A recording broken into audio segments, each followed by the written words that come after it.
Michael Chin pulled into his driveway at 2 in the afternoon, 3 hours earlier than usual. His hands gripped the steering wheel as he sat in his car, staring at his massive house in Seattle. He hadn't been home this early in over 2 years. Something felt different today. As he opened his front door, he heard something that made him freeze completely: music.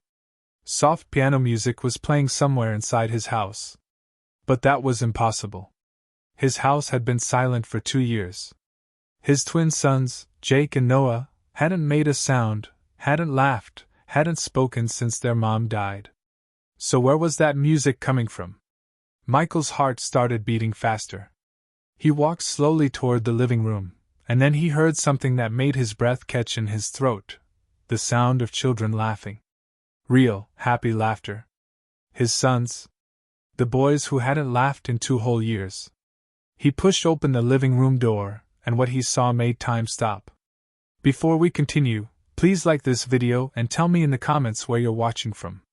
And make sure to subscribe because this story will touch your heart in ways you never expected. Michael stood frozen in the doorway. His maid, Sarah Martinez, was standing in the middle of the room with her arms stretched out wide, moving smoothly like she was dancing in slow motion. And on both sides of her were his 6-year-old sons, Jake and Noah, wearing matching blue shirts, and they were copying her movements. But it wasn't just that they were moving, it was the looks on their faces. They were smiling. Really, truly smiling. Their eyes were bright and focused, looking right at Sarah, completely present in a way Michael hadn't seen since before their mother, Jennifer, had died. Michael's briefcase slipped from his hand and hit the floor with a loud thud. 3 heads turned to look at him. Then something happened that Michael thought he would never see again.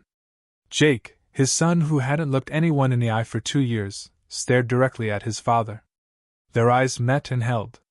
Then Jake lifted one small hand and reached toward Michael. Michael felt his knees go weak. He dropped to the floor right there in the doorway. For the first time in 2 years, when he opened his arms, his sons didn't pull away. They didn't run. They didn't hide. Jake walked over to him, and then Noah followed. Both boys let their father hug them. When the music stopped playing, Michael looked up at Sarah with tears running down his face. "How?" he whispered. "How did you do this?" Sarah knelt down beside them, her own eyes wet with tears. "Mr. Chin, your boys were never unreachable. They just needed someone to meet them in their world instead of trying to pull them into ours." Michael stared at her in shock. He had spent over $3 million hiring 14 different doctors and specialists over 2 years. Every single one of them had failed to reach his sons. And this woman, his maid, someone he paid to clean his house and cook meals, had done what seemed impossible in just 2 months. What Michael didn't know was that Sarah had a secret, a past she had walked away from. And somehow, without him knowing it, she had been exactly the right person his family needed. Let me take you back to the beginning so you can understand how we got here. 2 years ago, Michael Chun was one of the richest men in Seattle.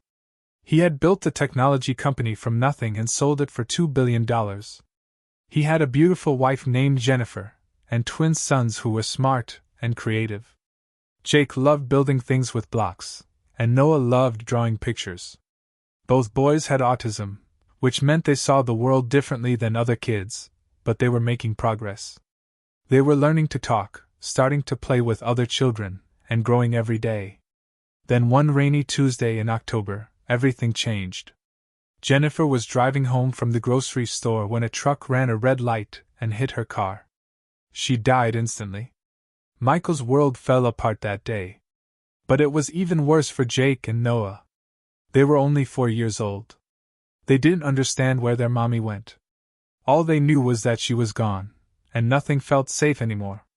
Within weeks, both boys stopped talking completely. They stopped looking at people. They stopped playing. They would sit in corners and rock back and forth for hours. When Michael tried to hug them, they would scream and pull away.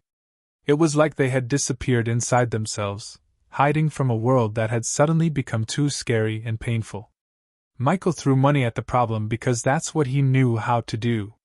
He hired the best doctors in Seattle, then in the whole country. Specialists flew in from Boston, New York, and Los Angeles. They tried everything: speech therapy, behavior therapy, special diets, medications. Nothing worked. His sons kept slipping further and further away. After 2 years, Michael had almost given up hope. He worked 16 hours a day because being at the office was easier than being in his big, quiet house with 2 sons who acted like he didn't exist. He barely knew what was happening in his own home anymore. Then 8 weeks ago, his house manager quit suddenly, and Michael needed to hire someone fast. The agency sent over Sarah Martinez. She was 28 years old, quiet, and very professional. She had excellent references from previous families. Michael hired her immediately to manage the house, cook meals, and help take care of the boys. Sarah started work the next Monday. Michael gave her basic instructions: keep the house clean, make sure the boys eat, don't let them hurt themselves. He told her not to expect the boys to respond to her or even look at her. They don't really interact with anyone, he had explained sadly. Then he went to work and barely thought about her again. Michael had no idea that Sarah saw something in his sons the very first day. She recognized the way they moved, the way they hummed to themselves, the way they needed everything to follow a rhythm and pattern. And she knew exactly what they needed because she had worked with dozens of children just like them before. But Sarah didn't say anything. Who would believe the maid? For 8 weeks, while Michael worked long hours at the office, Sarah quietly did something amazing. She didn't try to make Jake and Noah act like other kids. She didn't try to force them to talk or look at her. Instead, she entered their world. When she folded laundry, she hummed softly and swayed to a rhythm. Noah, who usually rocked by himself in the corner, started watching her. Then, slowly, he started rocking in time with her movements. When she set the table for lunch, she placed each item down with a steady beat: plate, fork, cup, napkin. Across the room, Jake started tapping his hand in the same rhythm, like he was learning a silent song. Everything Sarah did had a pattern, a gentle flow that the boys could predict and follow. And day by day, week by week, they started coming back. She never pushed them. She never demanded they look at her or talk to her. She just created a world of safe, predictable movements and soft sounds that they could join whenever they were ready. By the end of the first month, both boys would sit near her while she worked. By week 6, they started copying her movements. And yesterday, for the first time, Noah had made direct eye contact with her and held it for a full 5 seconds. Sarah knew they were close to a breakthrough. She just didn't expect it to happen today, with Michael standing in the doorway watching. Now, kneeling on the living room floor with Michael and his sons, Sarah felt terrified and hopeful at the same time. She had broken through. The boys were responding. But she had also been hiding who she really was, and now she would have to explain everything. That evening, after Jake and Noah were asleep in their beds, Michael found Sarah in the kitchen wiping down the counters. "Sarah," he said, his voice shaking slightly, "can you please stay for a few minutes? We need to talk." She turned around, her eyes wide. In 2 years of employing different people to help with his house and sons, Michael had never asked anyone to stay after work hours. He had never had a real conversation with any of them beyond giving instructions. "Of course, Mr. Chin," she said softly. He pointed to the small table by the window. "Please sit down." They sat across from each other. For a long moment, Michael didn't know what to say. How do you ask someone to explain a miracle? Finally, he said, "Where did you learn to do what you did today? The way you move with them, the way you reach them, where did that come from?" Sarah's face became very still. She looked down at her hands, and Michael could see them trembling slightly. "I don't want to overstep by asking," Michael continued quickly. "I just need to understand. I hired 14 specialists over 2 years. I spent $3 million. None of them could do what you did in 2 months." Sarah looked up at him, and Michael saw something in her eyes he hadn't noticed before, deep, old pain that looked a lot like his own. "Mr. Chin," she began, then stopped. "Michael, I wasn't always a house manager and cook. The words hung in the air between them. I used to be a movement therapist, she said quietly. I worked with children who have special needs, mostly kids with autism. I specialized in helping nonverbal children communicate through movement and rhythm instead of words. I did that work for 4 years. I was really good at it. She paused, her jaw tightening. Until I wasn't, she whispered. Michael leaned forward. What happened? I burned out, Sarah said, and the words sounded like a confession. I took every failure personally. Every child I couldn't help felt like I had let them down. After 4 years, I just broke. I couldn't do it anymore. I walked away 3 years ago and took house management jobs instead. I needed to step away from the pressure and the pain. Michael felt like someone had punched him in the stomach. You're a trained therapist? I was, Sarah corrected gently. I gave up my license. I'm not practicing anymore. I just manage houses now. But you saw it from the first day, Michael said. You knew what Jake and Noah needed. Sarah nodded, tears filling her eyes. I saw it immediately. The way they moved, the way they had retreated into themselves. I knew traditional talking therapies would keep failing them. But I was terrified to say anything. Who would believe the maid? I'm just a help. Michael's hands clenched on the table, not from anger at her, but from anger at himself. I've been paying you basic wages to clean my house while you've been doing what I paid specialists hundreds of thousands of dollars to fail at. Mr. Chin. Michael, he interrupted, his voice cracking. You gave me back my sons, Sarah. You did it while thinking you had to hide who you really are because I was too busy and blind to see you. A tear rolled down her cheek. Teach me, Michael said suddenly. Teach me how to reach them the way you do. Teach me how to be present with them. Sarah met his eyes. It's not about special techniques, Michael. It's about showing up. Being patient. Meeting them where they are instead of forcing them to be somewhere else. Then teach me that, he said firmly. Because I've been absent for 2 years, hiding at work, and I'm ready to come home. Sarah studied his face for a long moment. Then she nodded slowly. Okay. I'll teach you. But there was something else in her expression, something uncertain, like she was opening a door she had kept locked for 3 years. A door that led back to the work that had once broken her heart. And Michael had no idea that bringing her deeper into their lives would eventually mean Sarah would have to face the demons that had made her walk away in the first place. 1 week later, Sarah found something that would change everything.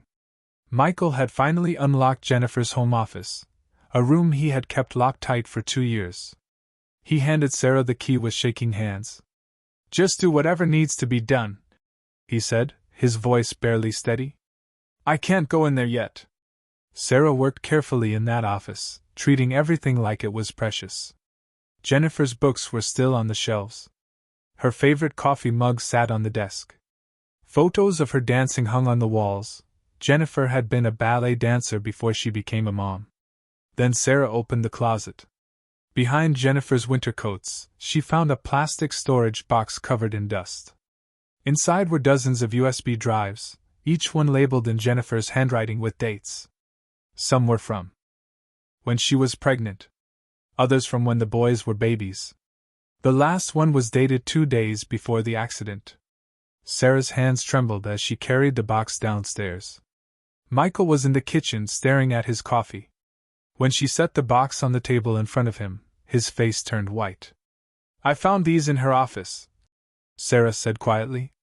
I think you need to see what's on them. Michael stared at his wife's handwriting like it might break him into pieces. Will you stay? He whispered. I can't watch these alone. Sarah sat down beside him. Michael plugged in the first USB drive. The computer screen flickered, and then Jennifer appeared. She was pregnant, sitting in her office, looking tired but happy. My sweet boys, she said to the camera. If you're watching this, it means Mommy isn't there to tell you herself. I know words are hard for you. I know the world feels confusing sometimes. So I'm recording these videos, my voice, my movements, my songs, so that someday, even if I can't be there, you'll still have me. The videos showed Jennifer singing lullabies, dancing slowly, moving with gentle rhythm and grace. It was exactly the same way Sarah had been moving with the boys. Michael opened video after video. Jennifer had somehow known that her sons would need this. Need her. Then he opened the final file, recorded 2 days before she died. Jennifer looked directly into the camera, her voice steady and strong. Michael, if something happens to me, don't let the boys stop moving. Movement is their language. Find someone who understands that. Don't let grief freeze them in place. Promise me. The video ended. Michael stared at the blank screen. Then he completely fell apart. He dropped his head into his hands and sobbed, deep, painful sobs from a place he had kept buried for 2 years. Sarah didn't say anything. She just gently placed her hand on his shoulder and let him cry. When Michael finally looked up, his face was wet with tears, his eyes red and swollen. She knew, he whispered. And I locked everything away. I locked them away. You were grieving, Sarah said softly. You did what you could to survive. Michael shook his head. She left me a map, and I ignored it. But then God sent you. He looked at Sarah, his jaw tight. Will you help me use these videos with the boys? Let them hear their mother's voice again. Sarah nodded. Every day. But as Michael held that final USB drive in his hand, either of them knew that bringing Jennifer's voice back would unlock something powerful, something that would prove Jennifer had been right about everything. 2 weeks after they found Jennifer's videos, something happened that Michael would remember forever. They had started playing Jennifer's recordings during their daily sessions. Her voice filled the house again, soft, warm, loving. At first, Michael worried it would hurt the boys, that hearing their dead mother would send them backward into silence. But it didn't. Instead, Jake and Noah responded to Jennifer's voice like flowers turning toward the sun. They moved more freely. They smiled more often. It was like some part of them remembered, even after 2 years. That Tuesday afternoon, all 3 of them were in the living room. Jennifer's favorite lullaby played softly from the speakers. Sarah guided the boys through gentle movements, her arms raised, the boys copying her. Michael had started joining these sessions too, not leading, just being there, learning to exist in their world. Halfway through the routine, Noah suddenly stopped moving. Everyone froze. Michael's heart dropped into his stomach. Was Noah upset? Was this too much? Noah stood completely still, staring at Sarah. Then, clear as a bell, he said one word. Again. The room went completely silent except for Jennifer's voice still singing in the background. Michael gasped, his hand flying to his mouth. Sarah's eyes filled with tears, but she kept her face calm and steady. Again? She said gently. You want to do it again, sweetheart? Noah nodded on purpose, with meaning. Then he said it again. Again. Michael couldn't breathe. His son, his baby boy who hadn't spoken in 2 years, had just said a real word with real meaning. Sarah slowly raised her arms, starting the movement over. This time, Noah whispered the word as they moved, his lips forming it carefully. Again. When the movement ended, Noah looked at his father, really looked at him, and said something that shattered Michael's heart into a million pieces. Mama singing. 2 words. Full meaning. His son was speaking. Michael dropped to his knees, his whole body shaking. He wanted to scream with joy, to cry, to grab Noah and never let go. But he stayed still, terrified of scaring his son. Noah walked over to him and placed his small hand on Michael's cheek. Mama singing, he said again. We dance. Michael pulled him close, and for the first time in 2 years, Noah wrapped his arms around his father's neck and held on tight. Jake moved closer too, pressing himself against Michael's side. Sarah knelt beside them, tears streaming down her face. Michael looked at her, his voice breaking. He spoke. Sarah, he spoke. She nodded, smiling through her tears. He did. That night, after the boys were asleep, Michael sat alone in his office staring at his phone. He had recorded the moment, Noah's voice saying, again, captured forever. He should have been celebrating, calling everyone he knew, shouting it from the rooftops. But instead, a dark thought crept into his mind. What if someone tried to take this away? What if someone said Sarah's methods were dangerous or unproven? He thought about Dr. Patricia Wells, the lead specialist he had paid $300,000 over 2 years. She had told him that nonverbal regression was likely permanent. She didn't know about Noah's breakthrough yet. But when she found out, what would she say? Michael stared at Sarah's phone number on his screen. She had given him everything, his sons, his hope, his life back. But he had never told her she was more than just an employee. Never told her she was family. And that silence might cost him everything. Dr. Wells showed up unannounced 3 days after Noah spoke his first words. Michael had made the mistake of sending her a video in his excitement. Subject line: He spoke. Dr. Wells didn't congratulate him. She demanded to observe Sarah's methods in person. Michael tried to say no, but 3 years of being trained to trust credentials and degrees made him agree. That Thursday afternoon, Dr. Wells sat in the corner of the living room, her face blank as she watched Sarah guide Jake and Noah through their routine. Jennifer's voice played softly. The boys moved with focus and joy. Noah used his new words again. More mama singing, happy. Jake showed clear attention, his eyes bright and engaged. To anyone else, it would have looked like a miracle. Dr. Wells saw something different.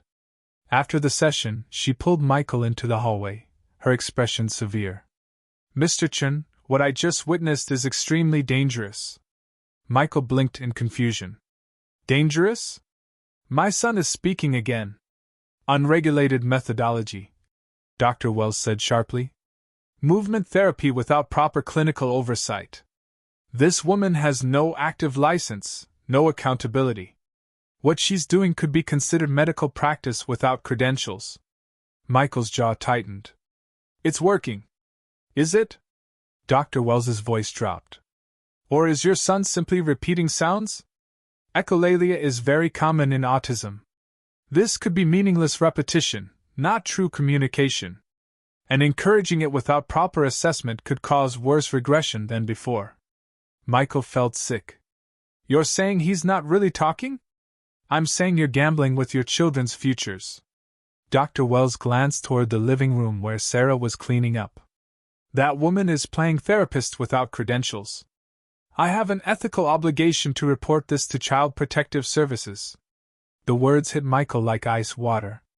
You're threatening to call CPS on me? I'm protecting your children from potential harm, Dr. Wells said, her face softening slightly. Michael, I understand you're desperate. But you've invested 2 years in evidence-based approaches.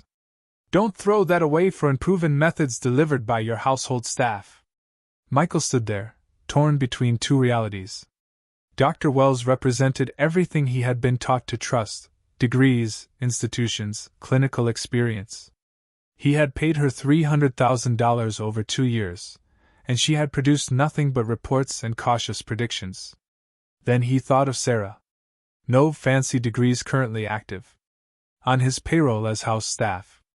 Just 4 years of training she had walked away from because she cared too much and burned out. And his sons, actually present, actually responding, actually alive for the first time since Jennifer died. Michael looked Dr. Wells in the eye. You had 2 years, he said quietly. 2 years and $3 million across all the specialists. You gave me charts and clinical assessments. But you never gave me hope. Mr. Chen. Sarah gave me back my sons in 2 months. Michael continued, his voice steady now. She learned their language. You tried to force them to learn yours. Dr. Wells's face hardened. You're making a terrible mistake. Then it's mine to make. Michael walked to the door and opened it. We're done here, Dr. Wells. Send whatever reports you need to send. But you're not coming back into my house. She stared at him, shocked. Then she gathered her things and left without another word. Michael stood in the hallway, his heart pounding. He had just chosen an unlicensed house manager over a board-certified specialist. He had just bet everything on something he couldn't explain to people who hadn't witnessed it. From the living room, he heard Noah's voice. "Daddy, come!" His son. Calling him. With words. Michael walked back into the room where Sarah stood with both boys. She had heard everything. Uncertainty was written all over her face. "Is everything okay?" she asked quietly. Michael knelt beside his sons. "Everything's perfect." But the look in Sarah's eyes told him she didn't believe it. 3 days after Dr. Wells's visit, Michael came home to find Sarah packing. He had left work early as usual, but instead of finding her in the living room with the boys, he heard sounds upstairs. When he reached her room in the guest wing, the door was open. Her belongings were in boxes. Michael's chest felt tight. "What are you doing?" Sarah didn't turn around. "I'm giving you my 2-week notice, Mr. Chin." The formal title felt like a slap. She hadn't called him that since the night they had watched Jennifer's videos together. "Why?" His voice came out harsh. She finally looked at him, and her eyes were red from crying. "My sister runs a cleaning company in Phoenix. She offered me a supervisor position. Better pay. Less complicated." "Complicated?" Michael stepped into the room. "Sarah, what's this really about?" She set down the clothes she had been folding. Her hands were shaking. "I overstepped. I'm not their mother. I'm not their therapist anymore. I'm just the housekeeper. And after what Dr. Wells said, Dr. Wells is wrong." "Is she?" Sarah's voice cracked. "What if she's right? What if I'm doing more harm than good? What if Noah's words don't really mean anything? What if I've been fooling myself this whole time and I'm too blind to see it?" Michael stared at her. "You don't believe that?" "I don't know what I believe anymore." Tears spilled down her cheeks. "But I know I can't be the reason someone calls CPS on you. I can't be the reason you lose your sons.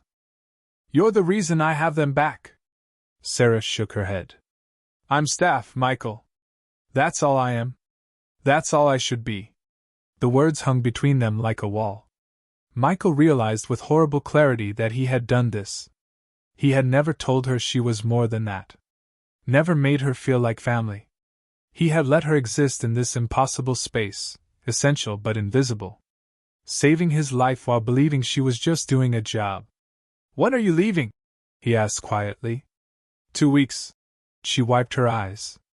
"I'll stay through the transition. Help you find someone else." Michael wanted to argue, to beg, to tell her she couldn't be replaced. But the words stuck in his throat, tangled up with 2 years of grief and guilt he didn't know how to voice. So he just nodded. "Okay." Sarah's face crumpled before she turned away. "I'll finish packing later. The boys need lunch."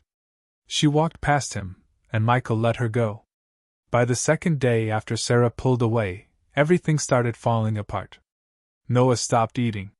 Michael sat at the kitchen table watching his son push food around his plate without taking a single bite. Noah hadn't spoken since Sarah had distanced herself. Not one word. Just silence. Every afternoon at 3 o'clock, the exact time Sarah used to start their sessions, both boys would go to the living room window and wait. They would stand there for an hour, sometimes longer, just watching the driveway, waiting for her to come back to them. Jake had started rocking again, that repetitive back-and-forth motion he had finally stopped weeks ago. Back and forth, his eyes unfocused. Michael tried everything. He played Jennifer's recordings. He raised his arms the way Sarah had.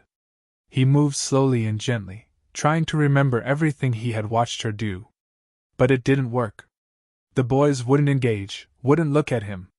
It was like they had learned a language from Sarah that Michael still couldn't speak, no matter how hard he tried. On the 3rd day, something happened that destroyed Michael completely. He found Jake in the living room trying to dance alone. His small arms raised toward the ceiling, his body swaying awkwardly.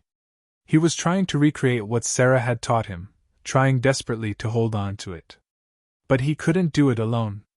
After a few moments, his arms dropped. His face crumpled.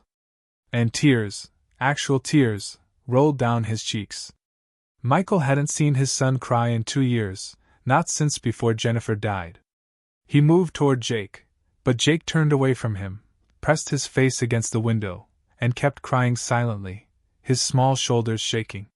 Michael stood there helpless, watching his son grieve for someone who was still alive but might as well be gone forever. That night, Michael went to his office. He sat in the dark for a long time, thinking about Dr. Wells's threats, about Sarah's boxes packed upstairs, about his sons standing at that window day after day. Then he opened Jennifer's final recording again. "Michael, if something happens to me, don't let the boys stop moving. Movement is their language. Find someone who understands that. Don't let grief freeze them in place." Michael had heard those words before, but this time they hit him differently. Jennifer hadn't just been talking about the boys. She had been talking about him. For 2 years he had been frozen. Buried in work. Hiding from the house, from connection, from life, because it hurt too much. And when someone finally came along who could unfreeze his sons, who could unfreeze him, he had let her believe she was nothing more than staff. He had let grief make him blind. Michael stared at his wife's face on the screen, and suddenly he understood what he had to do. Sarah was leaving in less than 2 weeks. His sons were disappearing again.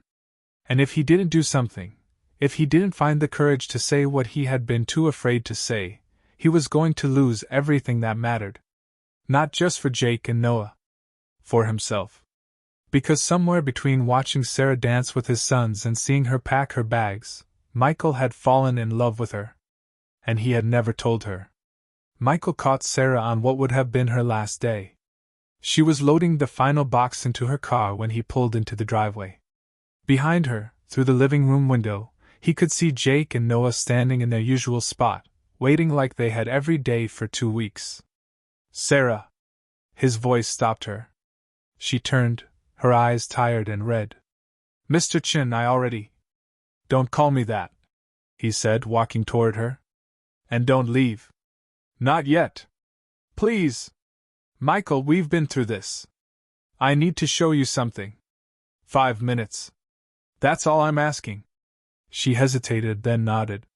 He led her inside, past the living room where the boys immediately perked up seeing Sarah, down the hallway to a door that had been locked. Jennifer's music room. Michael pulled out the key. "I've been working on this every night for 2 weeks. He pushed the door open. Sarah gasped. The room was transformed. Soft lighting. Jennifer's sound system working again. And covering every wall were Jake's drawings, dozens of them. Every single one showed the same thing, 4 people holding hands, dancing together. And in the corner of each drawing, a woman with long dark hair smiling down from above. Jennifer, watching over them. "This is where Jennifer used to practice," Michael said quietly. "Where she danced when she was pregnant. Where she planned to teach the boys someday." He turned to face Sarah fully. "I locked this room for 2 years because I couldn't face it. But you've been unlocking everything I closed." Sarah's eyes filled with tears. Michael took a deep breath. "You're not just the housekeeper, Sarah. You never were. You saved my sons. You saved me. And I let you think you were nothing more than staff because I was too afraid to admit what was really happening. Michael, I'm in love with you." The words came out raw and honest. "I don't know when it happened. Maybe the first time I saw you dance with them. Maybe when you sat with me through Jennifer's videos.